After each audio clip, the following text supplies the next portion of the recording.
My greedy husband and his ruthless mother tied me up and left me in a dark, freezing forest. Their chilling words still haunt me. This is the end for you. Goodbye. Your $100 million business is ours now. Helpless and unable to move, I thought it was over, until an old forest ranger miraculously saved me. But I wasn't just a victim. I returned with a plan they never saw coming, and a shocking revenge that left them speechless. My name is Samantha. I am 28 years old, a businesswoman based in New York City. I have always been ambitious, determined to build a successful career, and I thought my life was finally complete when I married Ethan, the man I believed was my soulmate. Ethan was charming, thoughtful, and supportive, or so I thought. I was drawn to his warm demeanor, and I believed we would build a life full of love and happiness. When we married, I moved into his family home. That's where I met Margaret, his mother. At first, I tried my best to connect with her. Margaret was a sharp, confident woman in her 50s who had raised Ethan as a single mother. I respected her for that and wanted to create a bond, but it quickly became clear that Margaret wasn't interested in any sort of relationship with me. She was controlling, dismissive of my opinions, and, most importantly, obsessed with money. It didn't take long before Margaret started demanding money from me. It began subtly, with small requests for help with groceries or bills. But soon, she insisted that I give her $4,000 every month for her personal expenses. It's only fair, she said, her tone making it sound like it was my duty as her son's wife. Ethan, to my surprise, supported her completely. She's done so much for me, Samantha. The least we can do is help her out. I didn't want to cause conflict, so I agreed. At the time, I told myself it was temporary, that she just needed help adjusting after Ethan and I got married. But months turned into years, and I realized Margaret's demands weren't temporary at all. She would call me at work to remind me of the payment due date. If I was late, she would sulk or make snide comments about how I wasn't a real part of the family. Ethan, meanwhile, became more distant. Whenever I brought up Margaret's demands or the stress they were putting on me, he brushed it off. "You're overthinking it," he'd say, as if I were the one being unreasonable. I started noticing little changes in him. He'd stay out late, refuse to discuss his whereabouts, and become defensive whenever I asked questions. The man I had fallen in love with seemed to be slipping away. The breaking point came 2 years into our marriage. One evening, I came home from work earlier than usual and heard voices coming from the living room. Margaret and Ethan were talking, their voices low but clear enough for me to hear. "We'll sell her car," Margaret said. "It's worth enough to cover the buy-in for the game." Ethan hesitated for a moment before replying, "Are you sure she won't notice? Samantha loves that car." "She doesn't have to know," Margaret snapped. "Just tell her it was stolen or something. It's not like she's going to call the cops on her own husband." I froze in the hallway, my heart pounding. My car, a sleek luxury vehicle I had saved for years to buy, was more than just a possession to me. It was a symbol of my independence, of everything I had worked for. Hearing them plot to sell it without my knowledge shattered something inside me. I didn't confront them that night. Instead, I started paying closer attention. I realized that the money I had been giving Margaret wasn't going toward her expenses at all. She and Ethan were using it to fuel their gambling habits. The realization left me feeling humiliated and betrayed. How could the people I trusted, my husband and his mother, lie to me so easily? Things escalated when I returned from a business trip a few weeks later and found my car missing. "Ethan," I asked, trying to keep my voice calm, "where's my car?" He exchanged a glance with Margaret, and for a moment, neither of them spoke. Then Margaret said, "Oh, it must have been stolen. Such a shame, isn't it?"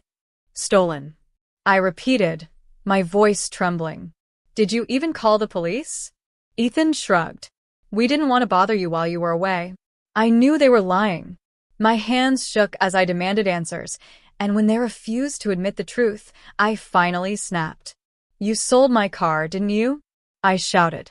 "You're nothing but thieves." Margaret's face twisted with anger. "How dare you speak to us like that?" she spat. "You've been nothing but a burden since the day you moved in." Before I could respond, Ethan grabbed my arm. "That's enough, Samantha. he said, his voice cold and unfamiliar. You need to calm down. But I couldn't. I was furious, hurt, and terrified all at once. The argument escalated until Ethan and Margaret did something I never thought they were capable of. Together, they overpowered me, tied my hands, and forced me into their car. My screams and pleas went unanswered as they drove me deep into the woods. When they finally stopped, they dragged me out and left me there, alone and terrified, before speeding off into the night. I lay on the cold forest floor, my body aching, my mind racing. How had my life come to this? Was this really the man I had married? And Margaret, how could a mother be so cruel? As I stared up at the dark sky, one thought burned in my mind. I would not let this be the end of my story. This betrayal wouldn't destroy me. It would only make me stronger. I lay in that cold, dark forest for what felt like hours. My wrists were raw from the ropes, and my body ached from being thrown out of the car, like I was nothing.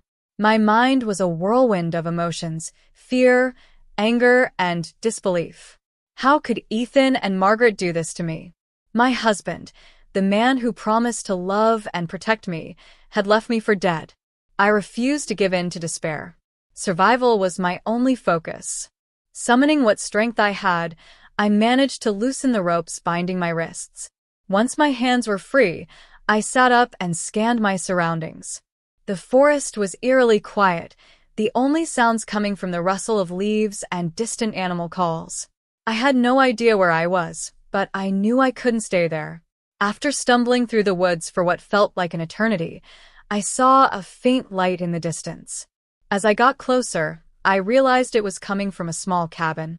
Relief washed over me, but I was still cautious. I knocked on the door, my hands trembling, and a man answered.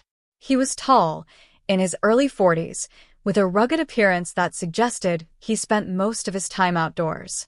"What happened to you?" he asked, his voice filled with concern. I need help," I said, barely able to get the words out. "They left me in the woods." "Come in," he said immediately, stepping aside to let me enter.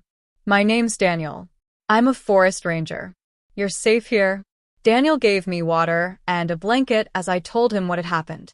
I didn't go into all the details, just enough for him to understand that my husband and his mother had done this to me. His expression hardened as I spoke. "No one has the right to treat you like that," he said firmly. "You don't deserve this." His kindness brought tears to my eyes. For the first time in what felt like forever, I felt like someone genuinely cared. Daniel let me stay the night at his cabin, and the next morning, he drove me to a nearby town where I could contact someone I trusted. That person was my younger brother, Michael. Michael and I had always been close, and I knew I could count on him. When I called him and told him what had happened, he was furious. "I'm coming to get you right now," he said, his voice shaking with anger. "Don't worry, Sam. We'll fix this." True to his word, Michael arrived within hours and took me back to his apartment in Boston. He didn't bombard me with questions. He just made sure I was comfortable and safe. Over the next few days, as I recounted everything to him, the money Margaret had demanded, the gambling, the missing car, and how they left me in the woods, Michael listened quietly, his jaw clenched. "They're not going to get away with this," he said when I finished. "We're going to make them pay." Michael's words sparked something in me. For too long, I had let Ethan and Margaret control me, manipulate me, and take advantage of my kindness. But now, with Michael by my side, I felt a renewed sense of strength. It was time to take back my life. Michael and I started by hiring a private investigator. We needed proof, solid, undeniable evidence of Ethan and Margaret's crimes. The investigator worked quickly, uncovering financial records that showed where my money had gone. It was all there, thousands of dollars spent on gambling, with no trace of the so-called expenses Margaret had claimed.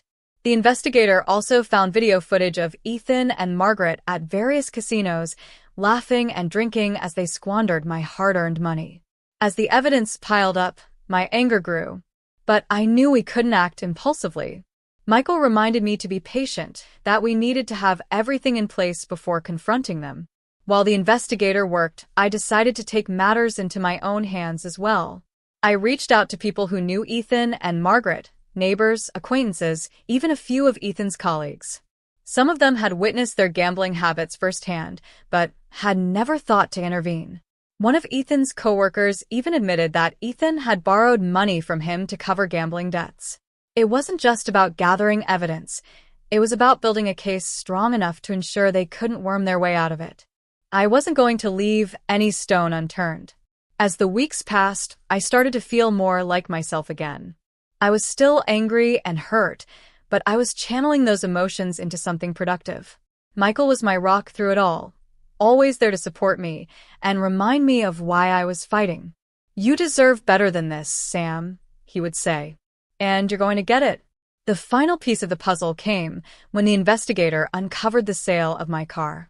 The documentation showed that Ethan had signed the paperwork, with Margaret listed as a witness. They had sold it to a private buyer for a fraction of its value, just to get quick cash for a poker game. When I saw the proof, I felt a mix of rage and satisfaction. They had lied to my face, stolen from me, and left me for dead. But now, I had everything I needed to bring them down. It was time to take the next step. Michael and I compiled all the evidence and contacted the police. When we handed over the files, the officer reviewing the case looked stunned. "This is serious," he said.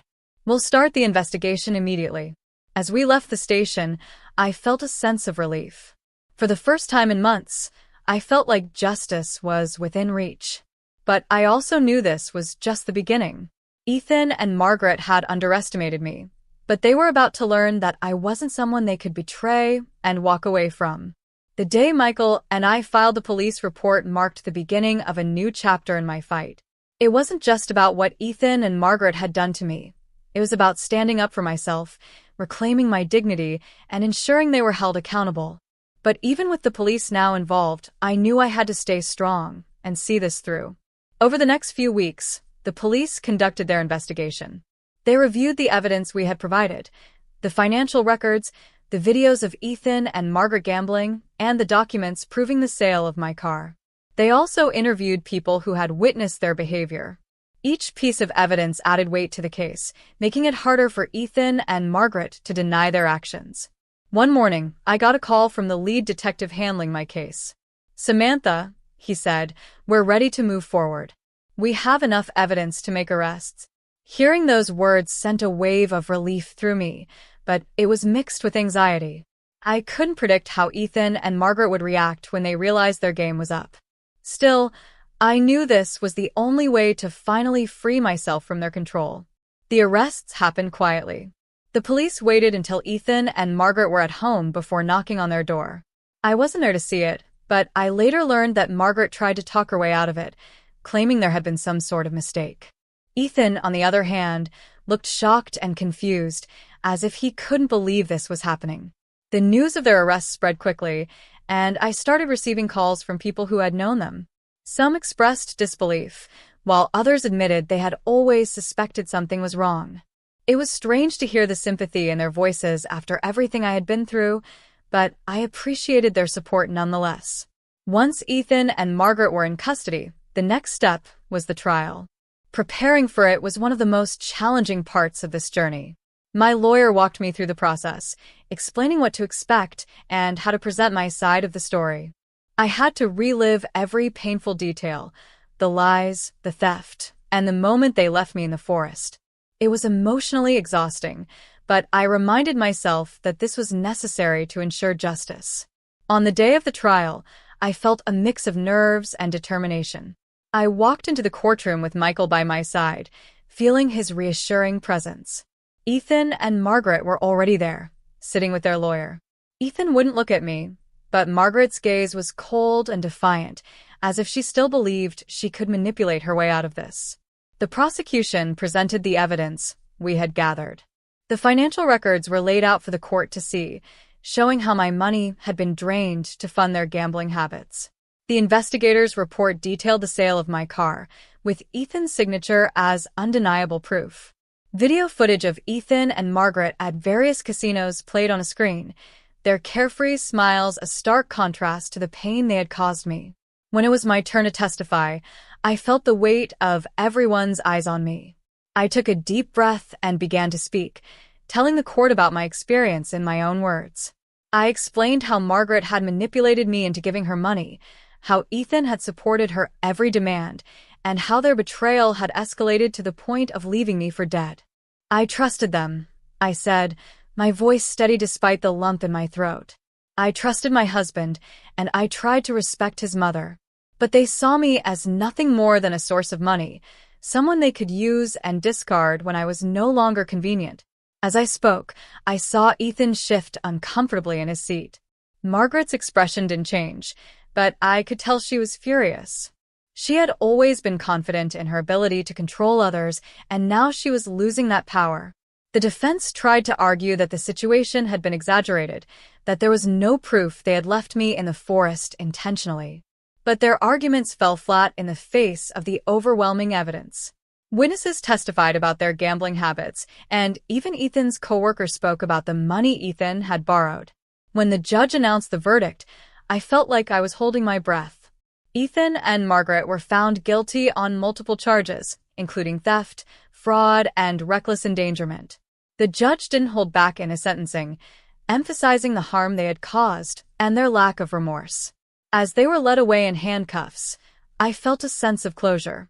This wasn't just a victory in the legal sense, it was a personal victory. For too long, I had let their betrayal define me, but now, I was free to move forward with my life. Michael hugged me as we left the courtroom. "You did it, Sam," he said. "It's over." I nodded, feeling tears well up in my eyes. It was over. The people who had tried to destroy me were finally being held accountable, and I could start rebuilding my life. The courtroom was silent as the judge's gavel struck, signaling the end of Ethan and Margaret's reign of deceit. Watching them being led away in handcuffs felt surreal. For the first time in years, I wasn't weighed down by fear or manipulation. Justice had been served, and I was finally free. As Michael and I walked out of the courthouse, I felt a sense of calm I hadn't experienced in years. But it wasn't just relief, it was empowerment. I had fought for myself, stood up to the people who had betrayed me, and emerged stronger. "Are you okay, Sam?" Michael asked as we got into his car. I nodded, smiling for the first time in what felt like forever. "I'm more than okay. I feel like I can finally breathe." Over the next few weeks, I began to rebuild my life. With Ethan and Margaret in prison, I no longer had to endure their demands or their lies. But the emotional wounds they left behind would take time to heal. I started therapy to process everything I had been through, and it helped me rediscover parts of myself that I thought I had lost. I realized that their betrayal didn't define me. It was a chapter in my life, but not the whole story. Michael continued to be my biggest supporter. He offered me a place to stay in Boston while I figured out my next steps. I was hesitant at first. I had always been fiercely independent, and relying on others didn't come naturally to me. But Michael reminded me that it was okay to lean on people who truly cared. "Sam, you're not alone in this," he said one evening as we sat in his living room. "You've always been there for me. Let me be here for you now." With his encouragement, I started to feel more confident about the future. I decided to leave New York City behind, along with all the painful memories it held. Boston offered a fresh start, a chance to redefine myself and my goals. One of the first things I did was buy a new car, not as extravagant as the one I had lost, but it symbolized my freedom and independence. Driving it for the first time felt like reclaiming a piece of myself. I also threw myself into my work. My business had always been a source of pride, and now it became a source of healing. Pouring my energy into my career helped me regain my sense of purpose and reminded me of my own strength and resilience. I even expanded my network in Boston, connecting with like-minded professionals who inspired me to keep pushing forward. Despite the progress I was making, there were moments when the past still haunted me. Sometimes, I'd wake up in the middle of the night, my heart racing as I relived the moment Ethan and Margaret left me in the forest. But each time, I reminded myself that I was no longer that helpless woman. I had taken control of my life, and I wasn't going to let their actions hold me back. One day, I received a letter from Ethan. It came from the prison where he was serving his sentence. My hands trembled as I opened it, unsure of what to expect. In the letter, Ethan apologized for everything he had done. He claimed that he had been manipulated by Margaret, that he hadn't realized the extent of the harm he was causing. For a moment, I felt a pang of sadness. This was the man I had once loved, the man I had believed in. But as I read his words, I realized that his apology didn't change anything. He had made his choices, and those choices had consequences. I didn't owe him forgiveness. I didn't respond to the letter. Instead, I focused on the life I was building. I joined support groups where I connected with others who had experienced betrayal and toxic relationships. Hearing their stories reminded me that I wasn't alone, and it inspired me to share my own journey. I wanted others to know that they, too, could overcome even the darkest of times. As the months passed, I found myself smiling more often. I started going out with friends, exploring Boston, and rediscovering the joys of life. I even began dating again, cautiously, but with an open heart. I wasn't looking for a fairy tale, just someone who would treat me with the kindness and respect I deserved. One evening, Michael and I were sitting on his balcony, watching the city lights. "You've come a long way, Sam," he said, raising his glass in a toast. "I'm proud of you." "Thank you," I said, clinking my glass with his. "I couldn't have done it without you." As I sat there, surrounded by love and support, I realized how far I had come. The betrayal that had once shattered me no longer defined me. I had reclaimed my life, my independence, and my happiness. Ethan and Margaret's actions had tested me, but they hadn't broken me. This was my story, a story of betrayal, revenge, and triumph. But most importantly, it was a story of resilience and hope. I had learned that even in the darkest moments, there is always a way forward. And now, as I looked out at the world, I was ready for whatever came next.